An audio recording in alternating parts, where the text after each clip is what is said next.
Hi all, ಎಲ್ಲರೂ ಹೇಗಿದ್ದೀರಾ? ಎಲ್ಲರೂ ಚೆನ್ನಾಗಿದ್ದೀರಾ ಅಂತ ಅನ್ಕೊತಾ ಇದ್ದೀನಿ. ಇದು ಯುಗಾದಿ ಹಬ್ಬದ ಪಾರ್ಟ್ 2. ತುಂಬ ಲೇಟಾಗಿ ಅಪ್ಲೋಡ್ ಮಾಡ್ತಾ ಇದ್ದೀನಿ, ಸಾರಿ ಫಾರ್ ದ್ಯಾಟ್. ಹಾಗೆ ನಮ್ಮ ತಾತನ ಸಮಾಧಿಗೆ ಪೂಜೆ ಎಲ್ಲ ಮಾಡಿಕೊಂಡು ನಾವು ಇನ್ನೊಂದು ದೇವಸ್ಥಾನಕ್ಕೆ ಬಂದಿದ್ವಿ. ನಾವು ಯೂಶ್ವಲಿ ಯಾವಾಗ ಊರಿಗೆ ಬಂದರೂ ಈ ದೇವಸ್ಥಾನಕ್ಕೆ ಬಂದೇ ಬರ್ತೀವಿ ವಿತೌಟ್ ಮಿಸ್. ಇದು ಭೂತಪ್ಪನ ಗುಡಿ ಅಂತ ನಮ್ಮೂರಿಂದ ಒಂದು 10 ಕಿಲೋಮೀಟರ್ಸ್ ಇದೆ ಅಷ್ಟೇ. ಇದು ಲೈಕ್ ಸ್ವಲ್ಪ ಕಾಡು ಪಕ್ಕನೇ ಇರೋವಂಥ ದೇವಸ್ಥಾನ. ಒಳಗೆಲ್ಲ ಕಾಡಿದೆ ಆ್ಯಕ್ಚುಲಿ. ಸೊ ಲೇಟ್ ನೈಟ್ ಎಲ್ಲ ಬರೋದು, 7 o'clock ಮೇಲೆಲ್ಲ ಬರೋದು ಅಷ್ಟು ಸೇಫ್ ಅಲ್ಲ ಟೆಂಪಲ್ಗೆ. ಬಟ್ ಟೈಮ್ ಆಗೋಗ್ಬಿಟ್ಟಿತ್ತು ನಾವು ಬಂದಾಗ್ಲೂ. ಆಲ್ಮೋಸ್ಟ್ 6:30 ಆಗೋಗಿತ್ತು ನಾವು ಬಂದಾಗ. ಬಟ್ ಅಷ್ಟೊಂದು ಇನ್ನೂ ಕತ್ಲಾಗಿರಲಿಲ್ಲ. ನೋಡಿದ್ರೆ ಬಾಗ್ಲಾಗ್ಬಿಟ್ಟಿದ್ರು, ತೆಗ್ದಿರಲಿಲ್ಲ ಬಾಗಿಲು. ಅವ್ರು ಯಾರೋ ಹೇಳಿದ್ರು ಇನ್ನೂ ಇವಾಗ ಒಂದು 1/2 hour ಆಯ್ತು ಅಷ್ಟೇ ಅವ್ರು ಹೋಗಿ ಅಂತ. ಸೊ ಇನ್ನೇನು ಮಾಡೋದು ಅಂತ ಅಂದ್ಕೊಂಡು ನಮ್ಮ ಜೊತೆ ಇನ್ನೊಂದು ಫ್ಯಾಮಿಲಿನೂ ಬಂದಿತ್ತು ಬೇರೆ ಊರಿಂದ. ಸೊ ಅಲ್ಲೇ ಬಾಗ್ಲಲ್ಲೇ ಕಾಯೆಲ್ಲ ಒಡೆದು ಉದ್ಗಡ್ಡಿ ಎಲ್ಲ ಹಚ್ಚಿ ಕರ್ಪೂರ ಎಲ್ಲ ಹಚ್ಚಿ ಅಲ್ಲೇ ಪೂಜೆ ಮಾಡಿದ್ವಿ. ಅವ್ರೂ ಎಲ್ಲ ಅಲ್ಲೇ ಪೂಜೆ ಮಾಡ್ತಾಯಿದ್ರು. ಈ ಪ್ಲೇಸ್ ಬಂದು ನನಗೆ ಕೂದಲು ತೆಗ್ಸಿದೆ. ಉಟ್ ಕೂದಲೆಲ್ಲ ಇದೇ ಪ್ಲೇಸಲ್ಲೇ ಆಗಿದ್ದು. ಅದೇ ನಮ್ಮ ಅಪ್ಪ ಅಮ್ಮ ಎಲ್ಲ ಹೇಳ್ತಿದ್ರು, ಇಲ್ಲೇ ನಿನಗೆ ಉಟ್ ಕೂದಲೆಲ್ಲ ನಾವು ತೆಗ್ಸಿದ್ದು ಅಂತ. ನನಗೊತ್ತು, ಜಸ್ಟ್ ಹೇಳ್ತಾ ಇದ್ದೀನಿ.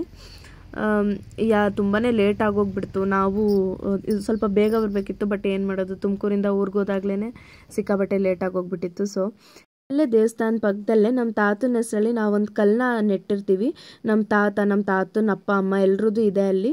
ಅಂದರೆ ಅವರು ತೀರೋದ್ಮೇಲೆ ನಾವು ಅವ್ರ ಹೆಸರಲ್ಲಿ ಒಂದು ಕಲ್ಲನ್ನ ಅಲ್ಲಿ ಇದು ಮಾಡಿರ್ತೀವಿ. ಸೊ ಅದನ್ನೇ ದೇವರು ಅಂತ ನಾವು ಪೂಜೆ ಮಾಡ್ತೀವಿ. ಊದ್ಗಡ್ಡಿ ಎಲ್ಲ ಹಚ್ಚಿ ತುಪ್ಪ ಎಲ್ಲ ಹಾಕಿ ಬರ್ತೀವಿ. ನಮ್ಮ ಮನೇಲಿ ಎಲ್ಲರೂ ಇದನ್ನು ಮಾಡ್ತಾರೆ. ಸೊ ನಾವು ವರ್ಷ ಹೋಗಿ ಮಾಡ್ಕೊಂಡು ಬರ್ತೀವಿ. ಹಾಗೆ ನಾವು ಮತ್ತೆ ನಮ್ಮ ಅಪ್ಪ ಅವ್ರ ಅಜ್ಜಿ ಊರಿಗೆ ಬಂದ್ವಿ. ನಮ್ಮ ಚಿಕ್ಕಮ್ಮ ಮತ್ತು ನಮ್ಮ ಚಿಕ್ಕಪ್ಪನ ತೋರಿಸಿದ್ದು. ಅಲ್ಲೇ ಸ್ವಲ್ಪ ಊಟನೂ ಮಾಡ್ಕೊಂಡು ಬಿಟ್ವಿ.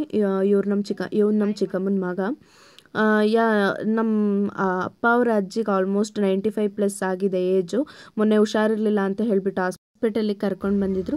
ಸೊ ಹೇಗಿದ್ರು ಬಂದಿದ್ವಲ್ಲ ಹತ್ರನೇ ಅಂತ ಹೇಳ್ಬಿಟ್ಟು ನಮ್ಮ ಅಜ್ಜಿ ಊರಿಗೂ ಬಂದಿದ್ವಿ. ನಮ್ಮ ಅಜ್ಜಿನೂ ಎಲ್ಲ ನೋಡಿಕೊಂಡು ಮಾತಾಡಿಸ್ಕೊಂಡು ಹಾಗೆ ಇನ್ನೊಬ್ರು ಮನೆಗೆ ಹೋಗೋದಿತ್ತು, ಅಲ್ಲೂ ಹೋಗ್ಬಿಟ್ಟು ನಾವು ಊರಿಗೆ ವಾಪಸ್ ಹೊರಟ್ವಿ. ನಾನು ಜಾಸ್ತಿ ಏನೂ ವೀಡಿಯೋ ಮಾಡೋಕ್ಕೆ ಹೋಗಲಿಲ್ಲ, ಬಿಕಾಸ್ ಅಲ್ಲಿ ಕರೆಂಟ್ ಬೇರೆ ಇರಲಿಲ್ಲ, ಕತ್ಲು. ಆಮೇಲೆ ಮೊಬೈಲು ಅಷ್ಟೊಂದೇನು ವೀಡಿಯೋ ಮಾಡೋಕ್ಕೆ ಆಗ್ತಾ ಇರಲಿಲ್ಲ, ಬಿಕಾಸ್ ಮೊಬೈಲಲ್ಲಿ ಅಷ್ಟು ಚೆನ್ನಾಗಿ ಬರ್ತಾನೂ ಇರಲಿಲ್ಲ, ಕ್ಯಾಪ್ಚರ್ ಆಗ್ತಾನೂ ಇರಲಿಲ್ಲ. ಸೊ ಅಲ್ಲೇ ನಮ್ಮ ಅಜ್ಜಿ ಊರಲ್ಲೇ ರಾತ್ರಿ ಸ್ಟೇ ಆಗಿ ಮತ್ತು ಬೆಳಿಗ್ಗೆ ನಮ್ಮ ಅಪ್ಪ ಅವರ ಚಿಕ್ಕಮ್ಮ ಅಂದಮೇಲೆ ನನ್ನ ಅಜ್ಜಿ ಅವ್ರು ಮತ್ತೆ ಇನ್ನೊಬ್ರು ಅಜ್ಜಿ ಮನೆಗೆ ಹೋದ್ವಿ. ಊರಲ್ಲಿದ್ದರೆ ಹಿಂಗೆ ಅನಿಸುತ್ತೆ, ಒಬ್ಬರು ಮನೆ ಹಂಗೆ ಹೋಗ್ತಾನೆ ಇರಬೇಕು.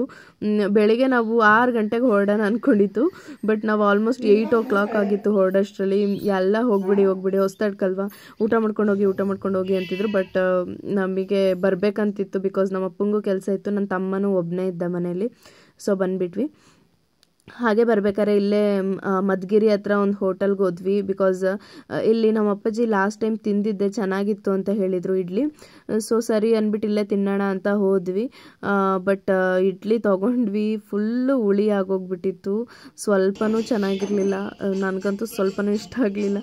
ನಮ್ಮ ಅಪ್ಪಾಜಿ ಅಂತೂ ಫುಲ್ ಬಿಟ್ಟರು, ಅವ್ರು ತಿನ್ನಲೇ ಇಲ್ಲ ಒಂದು ಸ್ವಲ್ಪನೂ. ನಾನಾದರೂ ಅಟ್ಲೀಸ್ಟು ಅರ್ಧ ತಿಂದೆ, ಅವ್ರು ತಿನ್ನಲಿಲ್ಲ. ಹಂಗೂ ಹೇಳಿದ್ರು ನಮ್ಮಪ್ಪ, ಲಾಸ್ಟ್ ಟೈಮ್ ಬಂದಾಗ ತುಂಬ ಚೆನ್ನಾಗಿತ್ತು, ಯಾಕೆ ಹಿಂಗಾಗ್ಬಿಟ್ಟಿದೆ ಅಂತದಕ್ಕೆ ಬಿಸಿಲು ಹುಳಿ ಬಂದುಬಿಟ್ಟಿದೆ ಹಿಟ್ಟು ಅಂದರು. ಸೊ ನಾವು ಇನ್ನೇನು ಮಾಡೋದು ಅಂತ ಸುಮ್ಮನಾದ್ವಿ. ಹಾಗೆ ಮಧುಗಿರಿಯಲ್ಲಿ ನಮ್ಮ ಅಮ್ಮ ಅವರ ದೊಡ್ಡಪ್ಪನ ಮನೆ ಇದೆ. ಸೊ ಅವರಿಗೆ ಹುಷಾರಿಲ್ಲ ಆ್ಯಕ್ಚುಲಿ, ಅದಕ್ಕೆ ಹೆಂಗಿದ್ರು ಮಧುಗಿರಿ ಮೇಲೆ ಅಲ್ವಾ ನಾವು ತುಮಕೂರಿಗೆ ಬರೋದು.